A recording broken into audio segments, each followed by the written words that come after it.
Hello guys, welcome back to my YouTube channel. स्वागत है आपका हमारे नोट पे। तो आज हम पढ़ते हैं क्या रिसेप्टर फार्माकोलॉजी। रिसेप्टर्स क्या कहलाते हैं इसके बारे में। तो रिसेप्टर शरीर में मौजूद ऐसे प्रोटीन होते हैं जो कि किसी कोशिका की सतह या उनके अंदर ऑन और इनसाइड द सेल स्थित होते हैं। इनका मुख्य काम विशिष्ट रासायनिक संदेशक वाहकों, स्पेसिफिक केमिकल मैसेंजर जैसे कि हार्मोन्स, न्यूरोट्रांसमीटर या दवाओं, ड्रग को पहचानना और उनसे बाइंड करना होता है। ठीक है। और ये कैसे ताला चाबी के जैसे काम करते हैं, जैसे कि अपनी की क्या है, रासायनिक संदेश वाहक या दवा, कोई भी ड्रग हो उसका संदेश ले जाना। कि जैसे समझाए अपन को अगर फीवर है तो रिसेप्टर्स बात करेंगे उस पर। ठीक है, कि इसको फीवर है तो इसका फीवर टेम्परेचर जो है वो डाउन करना है। ठीक है। और इसका महत्व क्या होता है रिसेप्टर्स का। सामान्य शारीरिक कार्य होता है, नॉर्मल फिजियोलॉजिकल फंक्शंस। रिसेप्टर्स शरीर के सामान्य कार्यों के लिए महत्वपूर्ण हैं। उदाहरण के लिए इंसुलिन रिसेप्टर्स रक्त शर्करा के स्तर को नियंत्रित करने में मदद करते हैं। और एड्रेनलिन रिसेप्टर हृदय गति और रक्तचाप को बढ़ाते हैं। और ड्रग टारगेट फार्माकोलॉजी में रिसेप्टर दवाओं के मुख्य टारगेट्स होते हैं। जब हम कोई ड्रग्स लेते हैं या दवा लेते हैं तो वह आमतौर पर शरीर में किसी विशिष्ट रिसेप्टर से बनती है। दवा या तो रिसेप्टर्स को सक्रिय एक्टिवेट करती है, उसे एगोनिस्ट कहा जाता है, या उसे अवरोध ब्लॉक करती है, उसे एंटागोनिस्ट कहा जाता है। इस क्रिया से शरीर पर चिकित्सीय प्रभाव थेरापेटिक इफेक्ट पड़ता है। ठीक है, अब देखते हैं अपन क्या। ये तो हो गया बेसिक इंट्रोडक्शन। ठीक है, देखो इसमें भी वही लिखा हुआ है, it is defined as a macromolecule और binding site located on the surface और inside the effector cell that serve to recognize the single molecule drug and initiate the response to it, but itself has no other functions। मतलब कि जो जैसे दवाई ले रहे हैं अपन उस पर ही काम करेगी, और अगर नहीं कर रही है तो उसको ब्लॉक कर देगी, कोई भी साइड इफेक्ट नहीं देगी। ठीक है। और इसकी खोज किसने की थी? जोहन न्यूपार्ट लैगली ने 1878 में first introduce of receptor concept दिया था। ठीक है। टाइप ऑफ रिसेप्टर्स ये हैं, type of receptors based on mechanism के आधार पर 4 प्रकार के होते हैं। आयन चैनल रिसेप्टर्स, जी protein couple receptor, kinase linkage receptor और न्यूक्लियर रिसेप्टर। और लोकेशन के आधार पर सेल सरफेस रिसेप्टर्स और साइटोप्लाज्मिक रिसेप्टर और इंट्रान्यूक्लियर रिसेप्टर्स। और नेक्स्ट है based on the psychological effect के आधार पर pharmacology receptor, silent receptor, orphan receptor और साइनेप्टिक रिसेप्टर। अब लिगेंड क्या होता है? कोई भी मॉलिक्यूल रहता है वो किससे attach selectively to particular receptor on site, मतलब के रिसेप्टर्स की साइट पे अटैच होता है। जैसे कि कोई अपन ड्रग लेते हैं, जो जैसे कि अगर पैरासीटामोल ले रही हैं तो उसका काम क्या है? फीवर को ठीक करना, तो अपन उसको लिगेंड समझेंगे। ठीक है। और रिसेप्टर से ही बाइंड होती है। ठीक है। The term only indicate affinity और ability to bind without regards to function change. ठीक है। एफिनिटी और एबिलिटी बाउंड होती है और कोई भी फंक्शन चेंजेस नहीं होते हैं। ठीक है। अब जैसे ड्रग है तो मतलब कि अपन पावर किसको बोलेंगे? ड्रग को बोलेंगे। ठीक है। फार्माकोलॉजिकल एक्शन देगी तो उस पर क्या थेरापेटिक एक्शन होगा, यूजफुल जो रहेगा, और एडवर्स ड्रग इफेक्ट आएगा। अब कैसे? तो उसका एक मैकेनिज्म ऑफ एक्शन होता है रिसेप्टर्स का। ठीक है। इस पे क्या प्रोटीन्स प्रेजेंट रहते हैं सेल सरफेस, इनसाइड और आउटसाइड पर। ठीक है। सेल की cytoplasmic nuclear inside drug binding the receptors. ठीक है। अब लिगेंड क्या होता है? एनी सब्सटेंस, कोई भी सब्सटेंस लेंगे और बाइंडिंग टू रिसेप्टर से बाइंड करेगा। एफिनिटी क्या होती है? एफिनिटी पावर टू बाइंडिंग होती है। और इफिकेसी क्या होती है? Power to produce the action. ठीक है।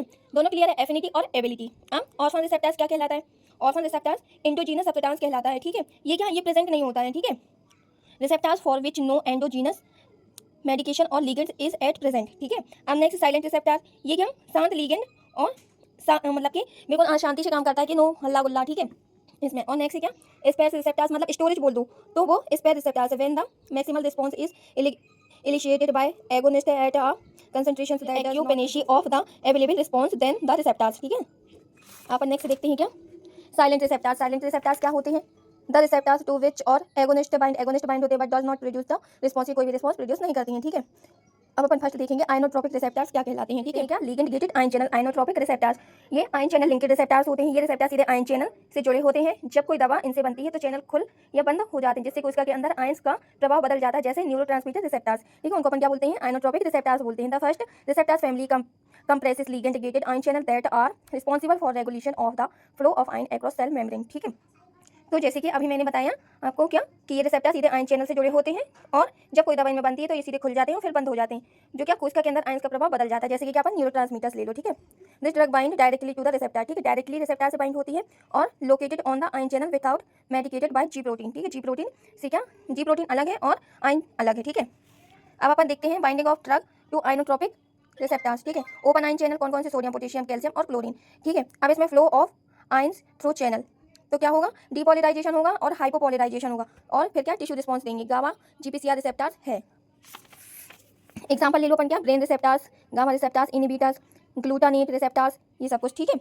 अब नेक्स्ट अपन देखते हैं क्या, जीपीसीआर प्रोटीन। जीपीसीआर क्या होता है? ये सबसे बड़ा और सबसे आम प्रकार का रिसेप्टर्स परिवार है। जब दवा इनसे बनती है तो वे कोशिका के अंदर जी प्रोटीन नामक एक मध्यस्थ को सक्रिय करते हैं, जो आगे चलकर कई शारीरिक प्रतिक्रियाओं को शुरू करता है, जैसे एड्रेनलिन रिसेप्टर्स। ठीक है। अब अपन देखते हैं क्या होता है, जीपीसीआर को और किन किन नामों से जाना जाता है? हेप्टोहेलिकल और सर्पेंटाइन मेटाबैट्रोपिक। ठीक है, अब ये क्या बहुत बड़ी फैमिली होती है, ठीक है, सेल मेम्ब्रेन रिसेप्टर्स की। और G protein couple receptors GPCR also known as 7 trans membrane. देखो 7 ट्रांस मेम्ब्रेन होती है कैसे, 1 2 3 4 5 6 7।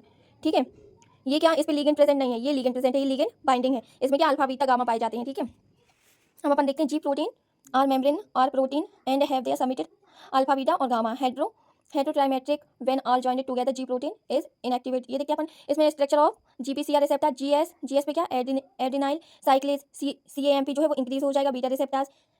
और नेक्स्ट क्या GI है, GI कैसे एडिनालिन साइक्लेज, इसमें क्या CAMP डिक्रीज हो जाएगा, example receptor in smooth muscles पे रहेंगे। ठीक है, GQ क्या है, GQ में फॉस्फोलाइपेज C एंजाइम इंक्रीज हो जाएगा IP3 and DAG, example M1 receptors ले लीजिए। ठीक है, अब अपन एक्टिवेशन प्रोसेस है ये GS की है। ठीक है, तो एक्टिवेशन ऑफ एडिनाइल साइक्लेज हुआ तो इसमें CAMP सेकंड मैसेंजर के रूप में काम करेगा, प्रोटीन काइनेज क्या रहेगा, पहले इनएक्टिवेट रहेगा। ठीक है, फिर क्या होगा, फिर इसको अपन क्या कन्वर्टिंग होगा किस पे, एक्टिवेट होगा प्रोटीन काइनेज। ठीक है, फिर क्या बनेगा, फॉस्फोराइलेशन होगा का प्रोटीन एंजाइम और आयन चैनल का। फिर क्या हार्ट पे कॉन्ट्रेक्टिकली इंपल्स जनरेट होंगी, स्मूथ मसल से रिलैक्सेशन होंगी, लीवर पे क्या होगा ग्लाइकोजिनोलाइसिस होगा, और एडिपोज टिश्यू पे क्या होगा लिपोलाइसिस होगा, इनिबिशन ऑफ सीक्रेशंस मेडिएशंस रिलीज। ठीक है, ये सब कुछ होगा।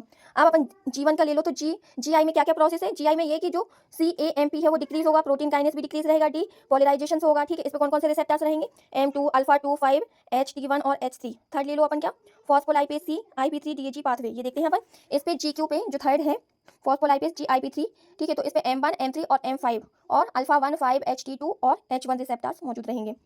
ठीक है, अब अपन क्या hydrolysis membrane phospholipid phosphatidyl inositol 4,5 diphosphate PIP2 का ये फुल नाम है। ठीक है, और अपन क्या activation of phospholipase by stimulating G protein. ठीक है, इसको फर्दर डिवाइड किया गया। सॉरी गाइस, हाँ ये PIP2 का फुल नेम है और IP3 का फुल नेम क्या है, इनोशीटिल 145 ट्राइफेर, और DAG का डाइक्राइग्लिसराइल।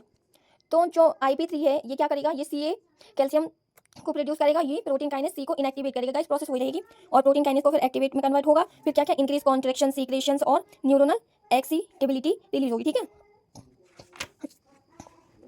अब अपन नेक्स्ट देखते हैं क्या channel regulation. Not it is ऐसा फास्ट एक्टिंग, ये फास्ट एक्टिंग नहीं है। Activation of ji protein can open and does आइन स्पेसिफिक चैनल। फर्स्ट ले लो जो कैल्शियम है एडिनर्जिक है B1 हार्ट स्केलेटल मसल्स और CA++ डोपा माइनिजिक D1 गावा B इंक्रीज पोटेशियम एडिनर्जिक, ये सब मैं बता चुकी हूँ पहले। ठीक है, अब अपन देखते हैं थर्ड, ये कुछ लिखा हुआ नहीं है लेकिन आपको इन्फॉर्मेशन दे रही हूँ। एंजाइम जोड़े रिसेप्टर्स। ठीक है, एंजाइम लिंकेड रिसेप्टर्स बोलते हैं इनको अपन। इन रिसेप्टर्स में एंजाइम गतिविधि होती है, जब ये सक्रिय होते हैं तो वे कोशिकाओं के अंदर प्रोटीन और फॉस्फेट समूह में फॉस्फेट ग्रुप जोड़कर या हटाकर क्रिया शुरू करते हैं, जैसे कि क्या अपने इंसुलिन रिसेप्टर्स ले लो। ठीक है, और इंट्रासेलुलर रिसेप्टर्स क्या होते हैं, ये रिसेप्टर्स कोशिका की सतह पर नहीं बल्कि कोशिका के अंदर इनसाइड द सेल साइटोप्लाज्म या नाभिक में होते हैं, न्यूक्लियस में होते हैं। ठीक है, केवल वसा में घुलनशील लिपिड सॉल्युबल संदेशवाहक जैसे कि क्या स्टेरॉइड हार्मोन्स वगैरह हैं। ठीक है, और ये कोशिका झिल्ली को पार करके इन रिसेप्टर से बाइंड करते हैं और सीधे जीन अभिव्यक्ति जीन एक्सप्रेशन को प्रभावित करते हैं। ठीक है, thank you so much, thank you for watching, like and subscribe my YouTube channel.